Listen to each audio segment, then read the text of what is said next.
All right, gentlemen. He was little more than a silhouette against the moonlit night in the window. You've had your fun.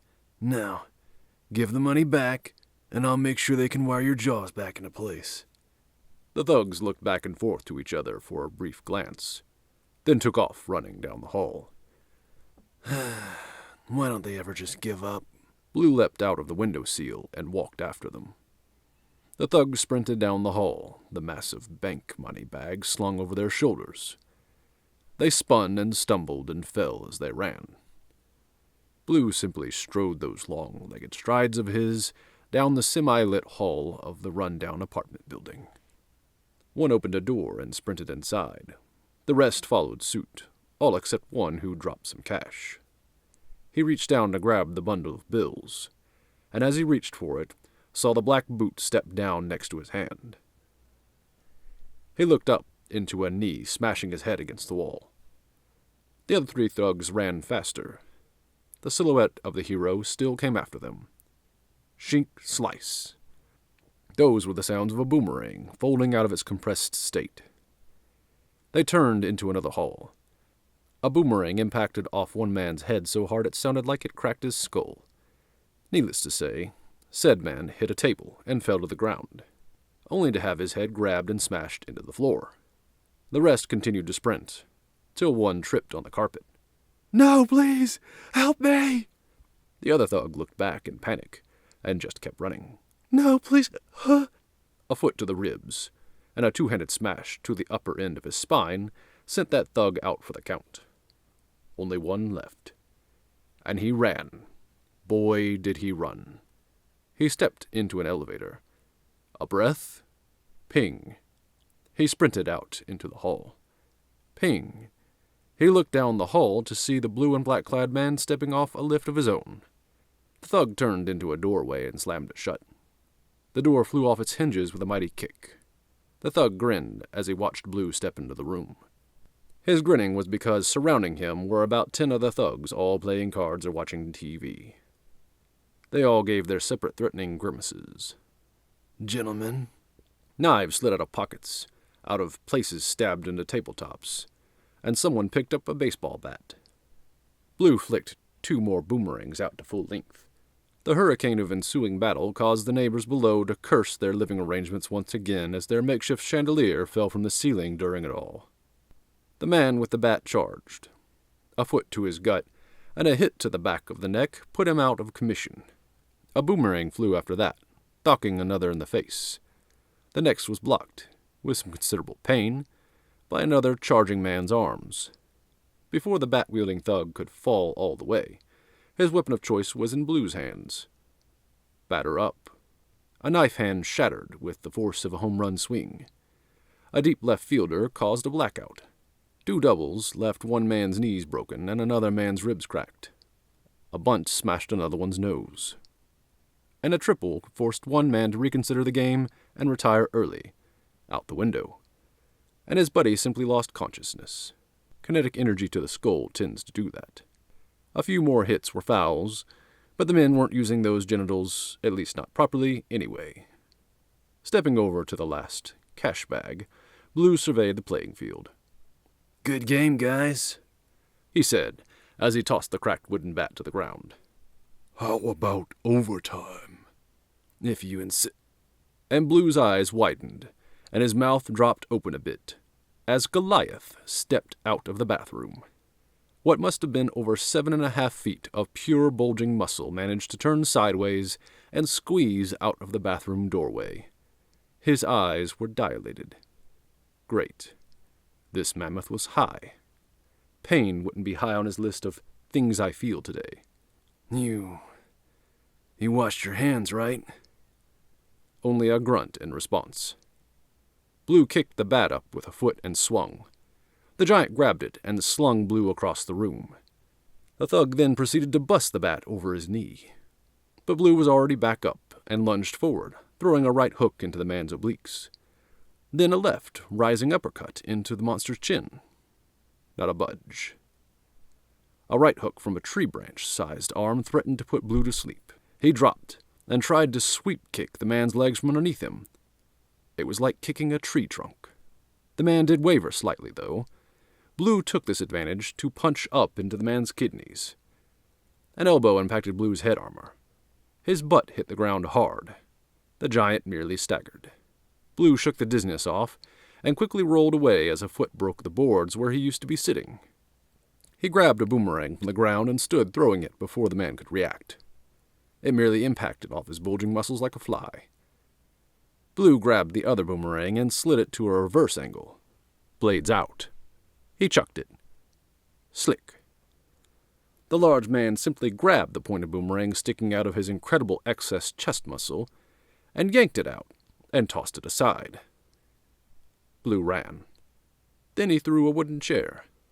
The hulking creature of a man blocked it with his thick arms and instantly grabbed another nearby chair and in one motion slung it across the room. Thankfully, Blue wasn't in the room anymore as the chair shattered on the wall where he used to be standing. The door he knocked off its hinges, however, suddenly flew into the backs of his knees. He scrambled. The large man sprinted. Blue placed a hand on the ground and 2 kicks into the tall man's abs. But one of those legs was grabbed before it could be retracted, and Blue spun into a wall.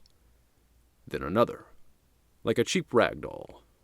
Then he felt the top of his cape and the back of his belt grabbed with vice-grip hands. He looked up in fearful surprise as he was lifted and thrown. He placed his arms out in front of him instinctively. They helped when he met the door to a new room on the hall. They met the floor together. Spinning and leaping for a punch, Blue's swinging arm was grabbed and held, and a fist impacted his face. Then his gut. Then his face again. Then his block. Then he was thrown again. A mirror shattered behind him. Then he flew across the room again, as he was yanked up and thrown a second time. Thankfully, a couch took most of his kinetic energy before he rolled into the TV. Then the couch flipped onto him. As easily as it was thrown, easier it was lifted, as was he, and thrown also into another wall. A punch dodged, another blocked. The first fist was pulling itself out of the drywall. The second was about to reload. Blue needed room. Grab, headbutt. The big man looked incredulous, and grabbed Blue like so much baggage and proceeded to headbutt him in return. Then again, and again, and again. The big man's head bled from the impact on Blue's head armor under his mask. Blue's head was fuzzier than last week's food. It made the world blur more as he flew through the air again into a bookshelf. He could barely stand, let alone see straight. Disappear, he thought.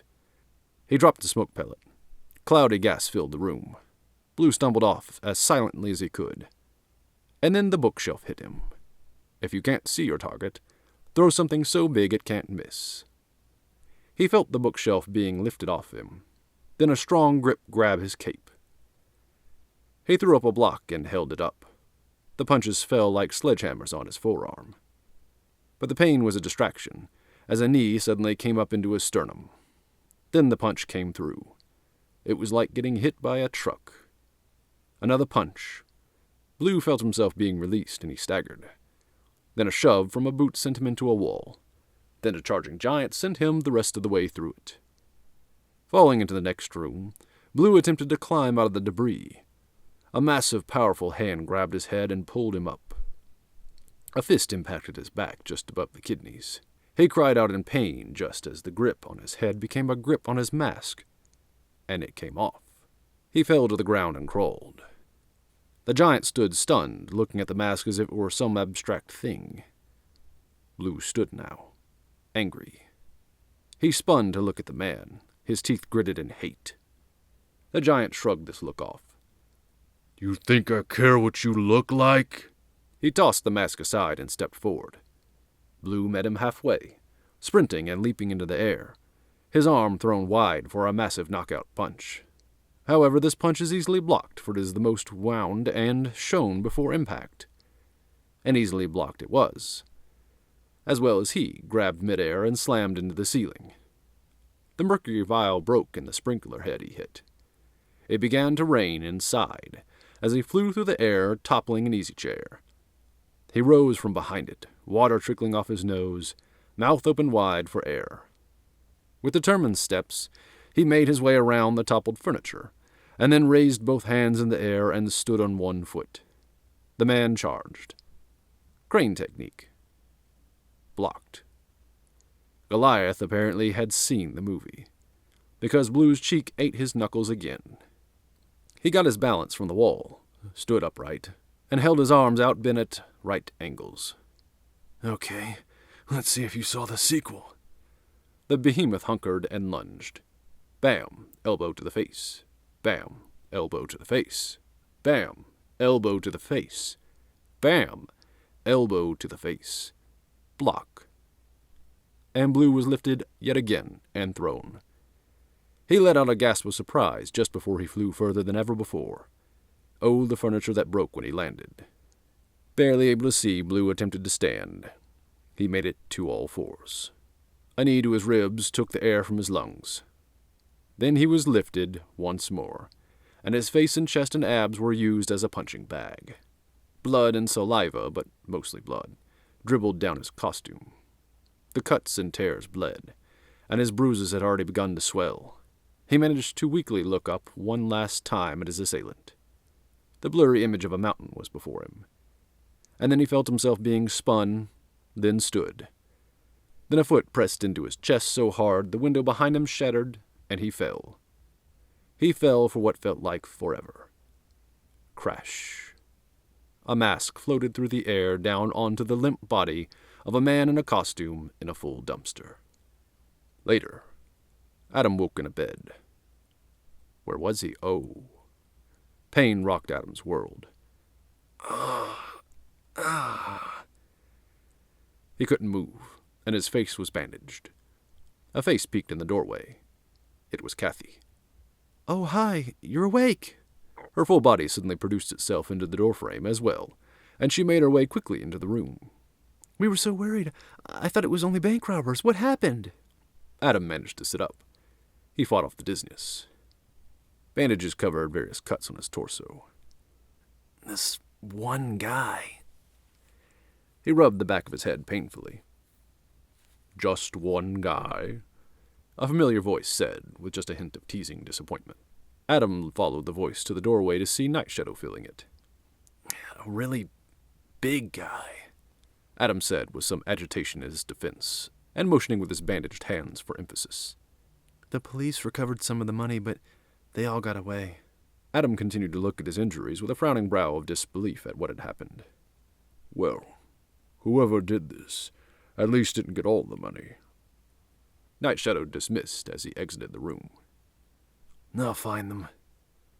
Night Shadow's head turned as he kept walking. No, you'll spend the next 2 weeks in the simulator. Kathy will plant bugs. I can find them. No, they are long gone. Come, Kathy. We have work to do. Kathy gave an apologetic shrug and walked off as well. Adam continued to sit and look at his injuries in frustration and angry awe.